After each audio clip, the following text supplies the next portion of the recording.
What is going on, ladies and gentlemen? Take number 3. The first time my camera didn't record, the second time it recorded no audio. Hopefully you can hear me and the gunshots. TLR7A Sub is the subject of today's video. Now, I already reviewed the non-sub version of this light. The TLR7A is my EDC light. Carry it every day, thousands of rounds on it, so I'm very familiar with it. So we're gonna make this video quick. We're gonna talk about the features of this little light, what makes these two lights different, the beam comparison, sorry about the gunshots, pros, cons, what I think of it overall. So a lot of the features, again, are the same. 500 lumens, 5,000 candela, and an hour-and-a-half runtime. For some reason, this sub version to my naked eye looks a little bit brighter than the regular TLR7. I don't know if the different shape of the body directs the light differently. I don't know, but either way, to the naked eye, it does look a little bit brighter. The main difference, again, is going to be the body on these lights. This light is made to fit the proprietary rail on the Sig P365 series. All of the 365 series it will work with, all the different ones. There's a second version that works with the Glock 4348, assuming your Glock 4348 is a railed version. And then the third version of this light works with those really small subcompact lights like the Hellcat and the M&P subcompact, those really short ones that have a standard 1913 rail. That's what the third version of this light will work with. The controls on both of the lights are the same, and I really like the controls. You give the paddle a quick press, the light stays on. If you hold it for more than half of a second, it's momentary, and the controls on both sides of the light are the same. So whether you're lefty, righty, trigger finger, thumb on your support hand, however you choose to manipulate the light, those are the controls.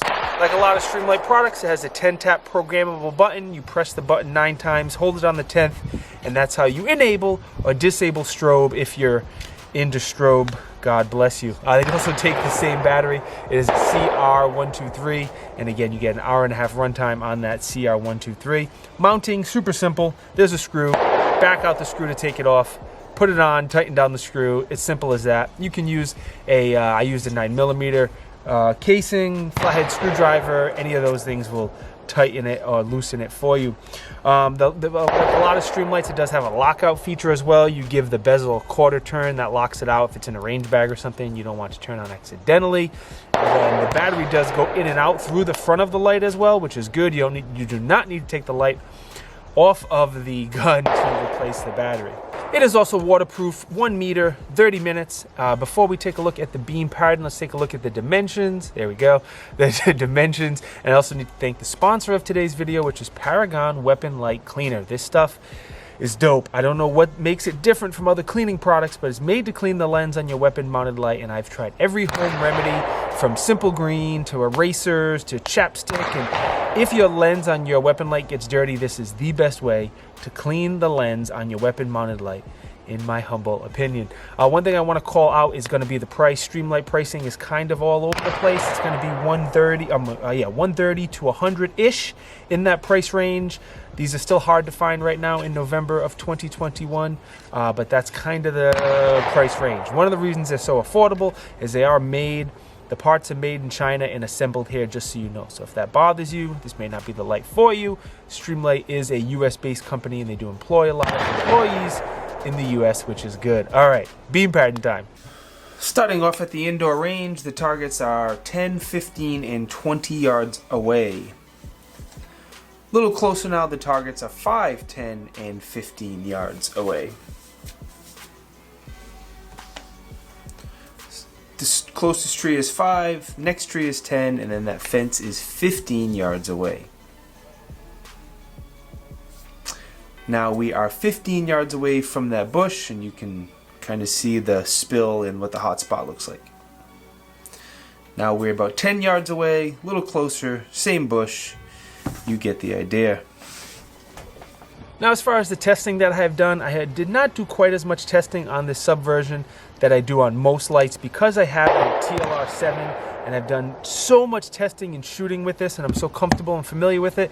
This is pretty much the same light, just in a different body. So I did do the drop test, 5 drops, shoulder height, no issues. Did the waterproof test, threw it in a puddle for a half hour, and again, no problems. Did a runtime test to make sure it would last at least an hour and a half, and it lasted almost an hour and 40 minutes. Did do some shooting, put it on a gun, did some shooting out here at the outdoor range today.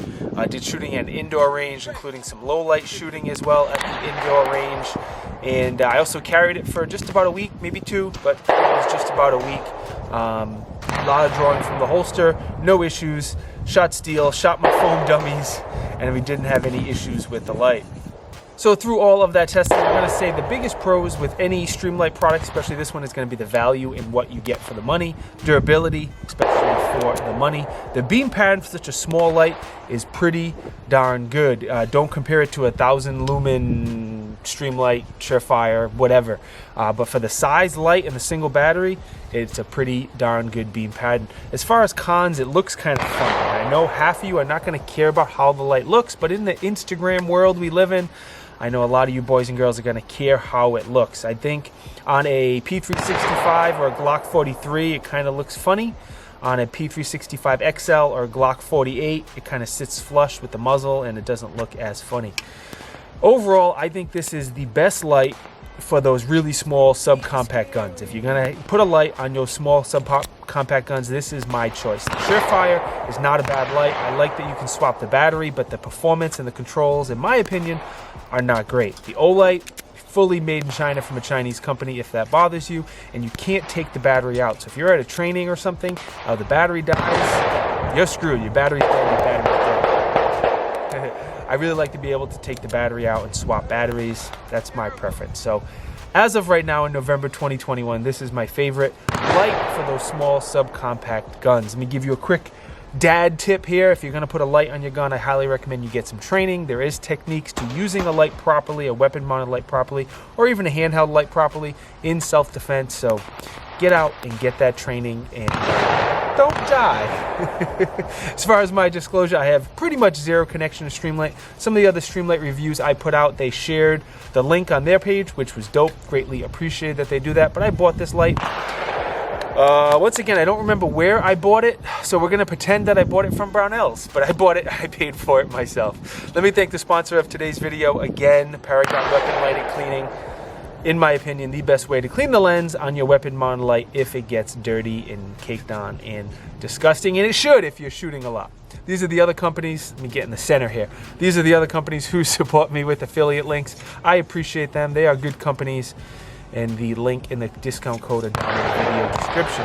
Patreon supporters are great. They supply a lot of the ammo, and I shoot way too much ammo. I am on 2 social media networks, Instagram and Facebook. If you want to know what reviews I'm working on right now in real time before they come out on YouTube, those are the 2 platforms you can follow me on. Now, I did start a second YouTube channel called Tiberious Shorts. Very quick, short, 15 to 60 second videos. If you want to follow me there, I would appreciate it. And what else do I got? I don't know.